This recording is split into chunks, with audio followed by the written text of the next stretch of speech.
Hi అండి. అందరూ ఎలా ఉన్నారు? నేనైతే చాలా చాలా బాగున్నానండి. మరొక కొత్త వీడియోతో మేము ముందుకొచ్చేసానండి. బెండకాయలతో దోసెలండి. చాలా చాలా టేస్టీగా ఉంటాయి.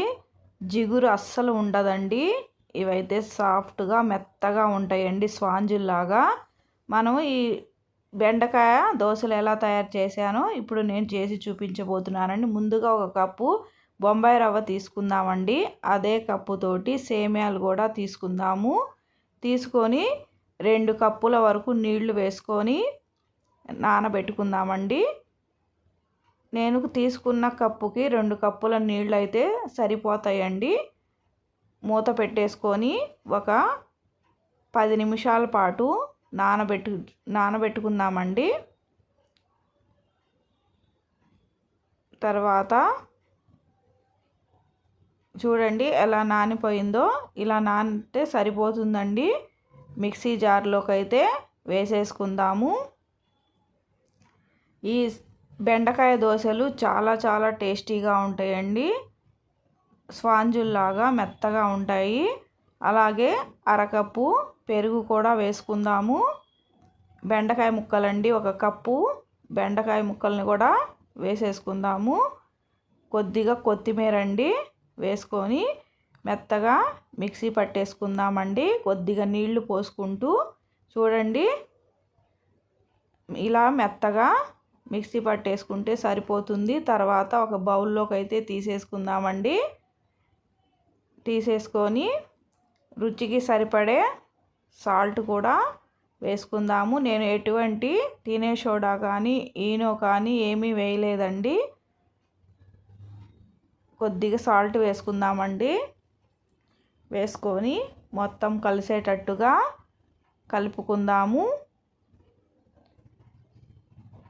ఒక 2-3 నిమిషాలు ఇలా కలుపుకుంటే సరిపోతుందండి. తర్వాత స్టవ్ వెలిగించేసి ప్యాన్ పెట్టేసుకుందాము. ప్యాన్ వేడెక్కిన తర్వాత చూడండి వేడెక్కింది. మనమైతే దోసెలు వేసేసుకుందామండి. బెండకాయ దోసెలు చాలా అద్భుతంగా ఉంటాయండి. చూడండి ఇలా వేసుకొని కొద్దిగా ఆయిల్ కూడా వేసుకుందాము. వేసుకున్న తర్వాత 2 పక్కల గోల్డెన్ కలర్ వచ్చేంత వరకు ఇలా తిప్పుకొని కాల్చుకుందామండి. చూడండి అతుక్కోకుండా చక్కగా వచ్చేసినాయి. చాలా చాలా టేస్టీగా ఉంటాయండి ఈ బెండకాయ దోసెలు. కొత్త వారైతే నా ఛానల్ని సబ్స్క్రైబ్ చేసుకోండి.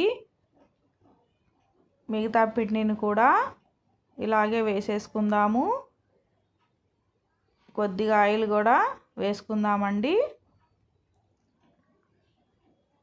జిగురు అస్సలు ఉండదండి.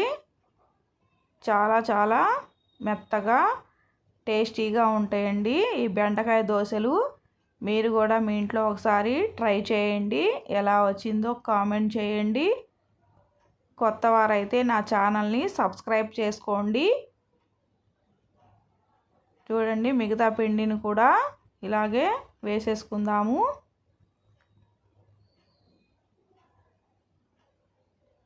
చాలా టేస్టీగా చాలా బాగుంటాయండి. నేను మీ ముందే వేసి చూపిస్తున్నాను. చూడండి అతుక్కోకుండా చక్కగా వచ్చేస్తున్నాయి. చూడండి చాలా చాలా టేస్టీగా ఉంటాయండి ఈ బెండకాయతో చేసిన దోసెలు. చూడండి ఇప్పుడైతే సర్వింగ్ ప్లేట్లోకి తీసేసుకుందామండి. చట్నీతో కానీ షేర్వాతో కానీ తింటే చాలా అద్భుతంగా ఉంటాయండి ఈ బెండకాయ దోసెలు.